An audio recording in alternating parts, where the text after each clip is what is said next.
Hey everyone, my name is Dr. Galatia Strong. I'm a physical therapist who got a 100% on my NPTE, and this led me to found SPT with me, which is an NPTE prep platform. If you enjoy what you see and you're studying for the NPTE, check out our courses at sptwithme.com. Now, for what you're actually here for, let's talk about the parasympathetic nervous system. To begin talking about this subject, it's really important to know where you are coming from. So let's start at the top and work our way down. Our nervous system has everything to do with the transmission of signals, understanding and receiving and comprehending information, as well as sending signals down to react. Now, the first thing that probably pops into your head when you think about the nervous system is probably the concept of nerves, and in particular, the idea of those nerves running down your arms and down your legs. However, understand that these are not the only components that we have.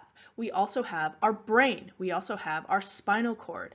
Now, these two don't look like the conventional nerves that you're probably immediately thinking of, but they are also part of the nervous system. So the nervous system has three areas: the brain, the spinal cord, and everything else, the peripheral aspect. The central nervous system, as we move down this flow chart, is consisted of the brain and the spinal cord. And the peripheral nervous system is everything else. So think about those nerves that are coursing throughout the body, the arms, the legs, the ones that we've mentioned. The peripheral nervous system can be then further broken down into two different systems: our autonomic nervous system as well as the somatic nervous system. As a physical therapist, our favorite system is likely the somatic nervous system, given that it interacts with the voluntary actions that we can control, such as muscle contractions, right? I'm contracting my biceps. The autonomic nervous system deals with the opposite, our involuntary actions. So think about things like our heart rate, our GI motility, blood pressure, things like that. These things work on their own. You cannot just sit and consciously tell your heart to contract, faster and harder. You can't just tell your GI to digest faster, things, of that sort. You can't control it. Now, within the autonomic nervous system, you can further divide it into the sympathetic nervous system and the parasympathetic nervous system. The sympathetic nervous system is the fight or flight. So think about how your body would react involuntarily if a bear were to be chasing you. The parasympathetic nervous system, which is what we'll be talking about throughout this video, is the exact opposite. This system deals with the rest and digest aspect of involuntary actions. Now, just to keep it simple, think about all the actions that your body does when you're sitting on the couch and you're watching TV. Now, of course, there's more to it than just that, but think about it that way for now. All of these systems, just remember that there is transmission of information to and from. So there's a sensory aspect as well as a motor aspect.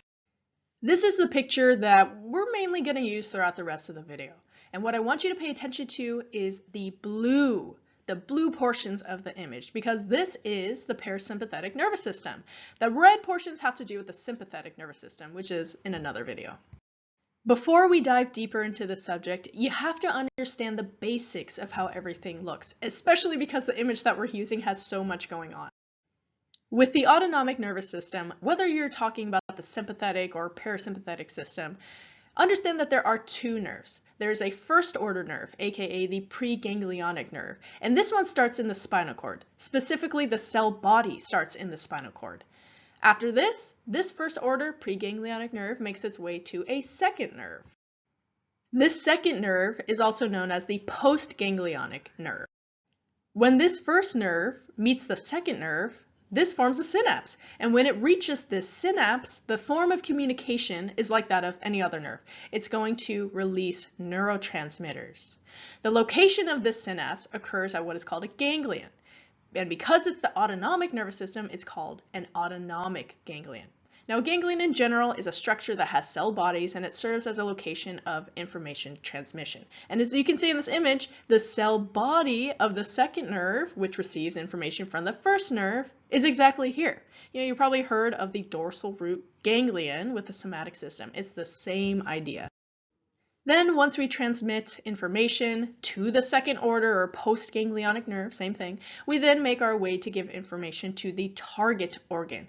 This is the organ that this second nerve affects, or really the whole system affects. So think about structures like our heart, our lungs, the digestive system, bladder, any and all of the organs that the autonomic nervous system affects. Now, between this second nerve and its target organ, the way it communicates is also through neurotransmitters. So to summarize, there are two nerves. There's a preganglionic and postganglionic nerve. There are two synapses. There's one between the pre and postganglionic nerve, and then the other one is between the postganglionic and its target organ. Then there are also two sets of neurotransmitters within each of these synapses. These are all the things that you need to know about the parasympathetic nervous system. You need to know where they originate, and in this case, it's the craniosacral region. You need to know where the preganglionic and the postganglionic nerves synapse. Next, you need to know which nerve between the pre and postganglionic is longer versus shorter. And then lastly, what neurotransmitters are being sent between the first nerve and the second nerve and the target organ. I think one thing that gets a little bit lost in translation is that when we talk about craniosacral, we're never really talking about what specific levels and what specific nerves are involved. So in craniosacral, really what we're talking about are 4 specific cranial nerves and 3 specific sacral nerves. So let's look a little bit more into each one, and let's start off with the cranial aspect of craniosacral. So on the top, you're going to see that it's labeled the midbrain and the hindbrain. Well, the hindbrain, this consists of the pons and the medulla. I mean, this is exactly what the brainstem is made of, right? The midbrain, the pons, and the medulla. When you think of the cranial nerves, that's where these come out of. So here you can see the blue lines that are coming out of this region. And you'll see cranial nerves 3, 7, 9, and 10. These are the specific nerves that have parasympathetic involvement. The ones that are not listed, cranial nerves, you think about 2, you think about 8, these do not have any parasympathetic involvement. So let's look a little bit more deep into these cranial nerves. So let's start off with cranial nerve 3, the oculomotor nerve. This has a parasympathetic involvement with respect to innervating the ciliary muscle, which is in the lens of the eye, as well as innervating the sphincter muscle of the pupil constrictor. Cranial nerve 7 has a few parasympathetic jobs in that it innervates the lacrimal gland, as well as the submandibular and sublingual glands. So think about tear ducts as well as salivary glands. Cranial 9's parasympathetic involvement is to innervate the parotid gland.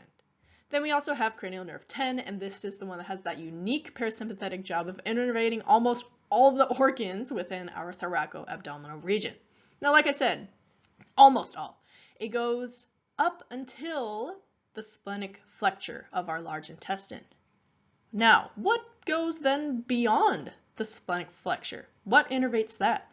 So let's go ahead and look down to the sacral region. Craniosacral, now we're talking about the sacral aspect. So here you'll see that the levels of S2, S3, and S4, these are the specific levels that we have parasympathetic information from. These are the nerves that supply the remainder of those organs. So think about the ones that are not innervated by cranial nerve 10, the descending colon, the bladder, the genitalia, everything beyond that splenic flexure. Let's talk about the location of the synapse between the first order and second order nerve, aka between the preganglionic and postganglionic nerve. Now, if you take a look at the blue lines, you'll see that the first blue line is a lot longer than the second blue line. And this indicates that the first nerve has to travel a pretty long distance until it reaches the second nerve, until it reaches that synapse, aka the ganglia. Now, what's unique about the parasympathetic nervous system is that the ganglia is pretty much at, or at least very close and near, the target organ. So this first nerve travels a very long distance until it reaches the second nerve. And in turn, this second nerve really ends up being super short, since it only needs to make a very small distance until it reaches the target organ, because it's pretty much already there. With that last slide, we pretty much hit 2 birds with 1 stone. We talked about the length of the nerves. I mean, when you look at this image, you can see that the first nerve is long while the second nerve is incredibly short. And that's because, with the second point that we made, the ganglia are located at, or at least very close to, the effector organ. So this first nerve needs to travel super far until it reaches that ganglia, which is very close to the target organ. And then the second nerve, which is super short, is already there. So as an example, our vagus nerve starts at the level of the brainstem, which is all the way up in your head, right? Then it physically needs to travel all the way down your neck, all the way past the trachea and the heart and the lungs until it reaches down to the large intestine. I mean, this is a super long distance. So I'd say it makes sense that the parasympathetic system's first nerve is long, while the second nerve is very short. Now, there is one more thing that you need to know about these systems, and that is what neurotransmitter is being used to communicate within each synapse. So first is, what is a neurotransmitter? Now, what I want you to do is think about a synaptic cleft. So it's a preganglionic nerve versus a postganglionic nerve. Now, the preganglionic nerve is going to release neurotransmitters, and these neurotransmitters are going to make its way through the synaptic cleft until it reaches the respective receptors on this second order neuron. When enough have been connected to these receptors, this is going to then activate the propagation and transmission of information, aka electric signals, and then the second order nerve will continue that information. Now, with the parasympathetic nervous system, you only need to know one neurotransmitter, and that is acetylcholine. So at the synapse between the preganglionic and postganglionic nerve, we use acetylcholine. And at the level of the postganglionic nerve with its target organ, we also use acetylcholine. So luckily this is a super simple concept because there's only one that you have to know. Here's a recap. We've talked about everything. With the parasympathetic nervous system, we are at the level of the craniosacral region, specifically cranial nerves 3, 7, 9, and 10, and sacral levels 2, 3, and 4. The synapses occur at the target organ, or at least very close to it. Because of its orientation, the preganglionic nerve is long, while the postganglionic nerve is short. And acetylcholine is the only neurotransmitter that is used for both synapses. If you enjoyed learning this way and you're studying for the NPTE, check out our courses at sptwithme.com. Check out this reference for more information.